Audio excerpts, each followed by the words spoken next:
Hi guys, how are you doing? Hoping you're doing well. Thank you so much for tuning in. Thank you so much for subscribing. Please, if you've not subscribed, don't forget to do that. So today I'm gonna be talking about restrictions and prohibition that have been imposed in Sweden due to the coronavirus, and the information is from krisinformation.se. So guys, there has been a restriction and prohibition that has been imposed by Sweden during this time because the coronavirus is getting more and more in number, and it has increased at a rate of 70% in a week. So I'm going to be starting with the travel ban. So there is a ban on non-essential travel to Sweden from countries outside the EU in order to mitigate the effects of the coronavirus.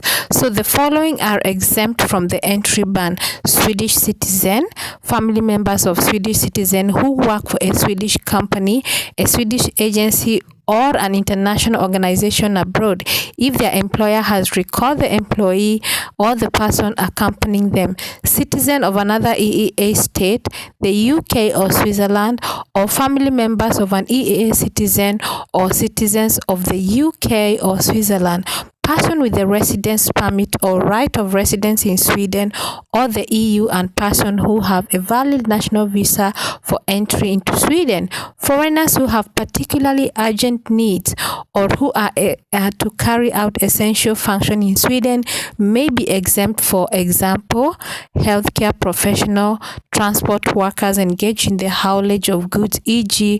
food and medicine, disembarking and embarking mariners, as well as professional drivers. Those vehicles and cargo are already in Sweden, and persons with imperative family reason, seasonal workers employed in agriculture, forestry, and horticulture. Swedish border control officials determine the manner in which the exemption should be interpreted and the decision that should be taken. When it comes to restaurants, cafes, and pubs, that is venues serving foods and drink, they must implement measures to avoid crowding of people in queues at tables, buffet, or bar counters. Ensure that guests can keep at least 1 meter distance from other people.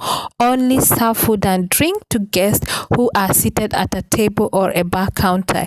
Guests are permitted to order and pick up food and drink provided that this does not lead to crowding or queues.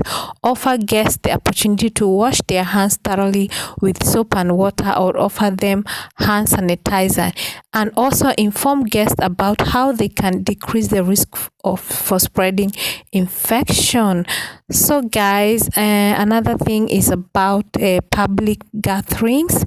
So there has as usual public events like competition, exhibition, dance performance, and other events, and public gatherings and events may have a maximum of 50 participants. So the police can cancel or disband a public gathering or event with more than 50 participants.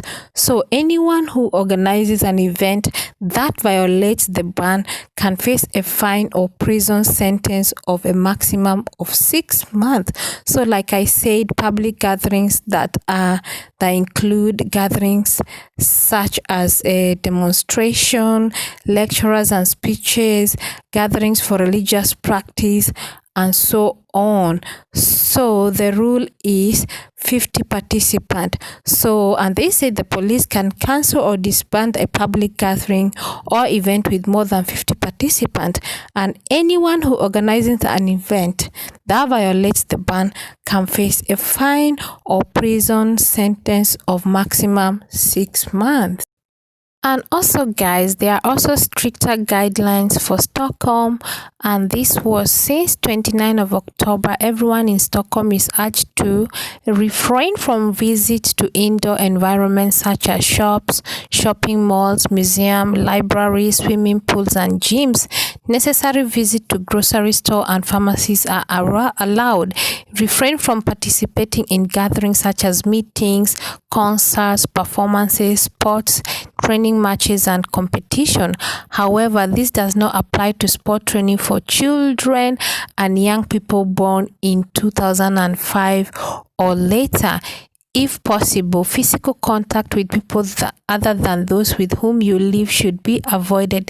This means, among other things, to refrain from arranging or attending parties and similar social gatherings.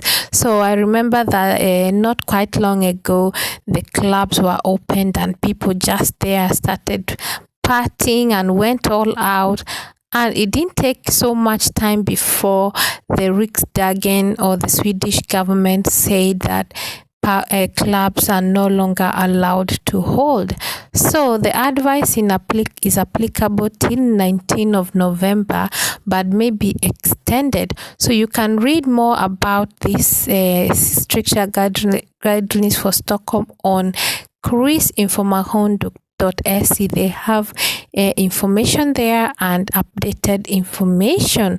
So that is what is up to date now, and if you need more information, like I said, you can check krisinformation.se.